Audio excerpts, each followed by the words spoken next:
What's up, you guys? It's Dorothy and welcome back to my channel. If you couldn't tell by the last video, we are filming in a new place. We got a desk moved into our living room to hold up our internet box because we just got internet.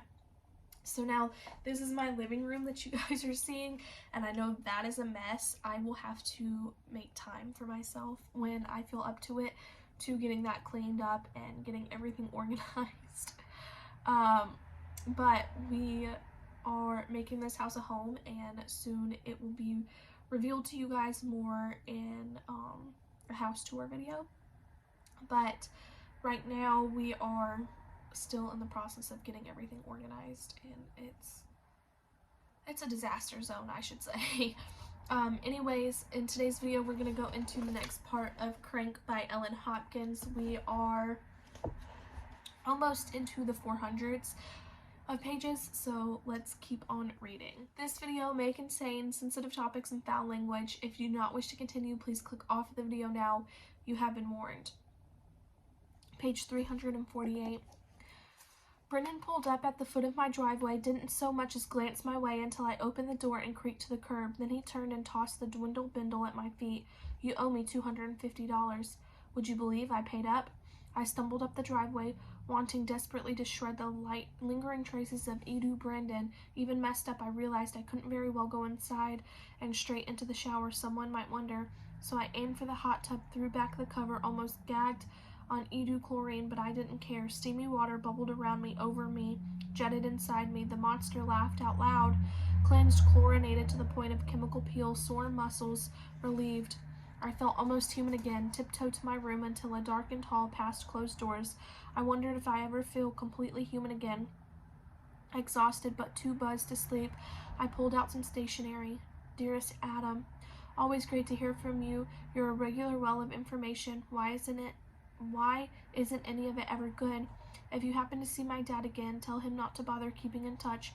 He's a shit, and I hope his new girlfriend gives him herpes or worse. How's it going with Giselle? Were her parents on something when they named her? I'm sure she gets high if you're attracted to her. Have you two-toned the dirty yet? As for me, I've got 2 boyfriends. One is too busy to keep me out of trouble. The other just raped me. I think it was rape anyway. Can you define the word for me? Oops, I think I'm sounding bitter. Better close now. I need to cry. Maybe you didn't want to hear that. Love you too, K. ... Bree." It was mean, so mean it made me feel better, but not quite good enough. I could only think of one way to make things all better, okay? So maybe it wasn't truly the best way to climb above my mountain state of depression, but it definitely did the trick. In fact, I had to laugh. It was so simple. I just had to open the bindle, calling me on behalf of the monster. Close to empty. We had tooted a lot, but not an 8-ball. I began to suspect Brendan had pilfered a bit. Brendan, a thief, almost unbelievable. Conservation was the key to seeing me through until morning, when I could give Chase a call.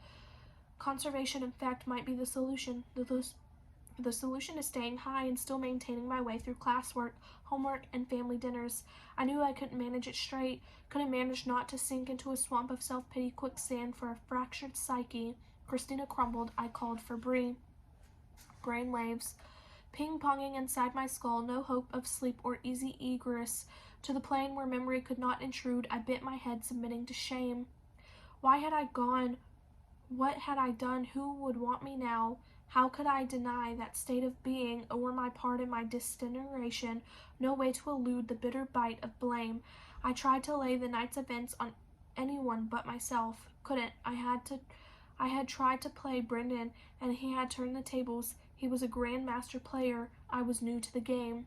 The game replayed over and over all night long like a cable TV horror flick. I laid in bed, memorizing every scene, every line, every plot twist. Finally, sunshine trickled through the blinds. Dust danced in its beams. The house filled with the everyday footsteps, voices, coffee, perfume. Nothing new, nothing unusual, nothing except for me. I whiffed a line of willpower, got up, got dressed in ratty clothes, hair unbrushed, ditto teeth. I went into the kitchen, poured hot black brew, and lied about my date. Answer before they ask. Great strategy. Mom didn't even snarl when I said I was too tired to go to Jake's soccer game. Once I saw her tailpipe, I called Chase. 30 minutes later, he chugged up the driveway. One look, he knew What's the matter, Christina? Too much fun last night? Come inside. My mom might have accepted the lie. Chase knew better. You're buzzed, but there's more. So much for deceit, for accepting blame, so much for never telling a soul. I broke down like rotting rafters. Tell me what happened. I told him everything, start to finish. In a minute detail, he gathered me up, glued me back together. That bastard. I'll kill him. I shook my head, tossing tears and thin streams of snot. It was all my fault. Chase grabbed my shoulders. No, Brennan knew what he was doing.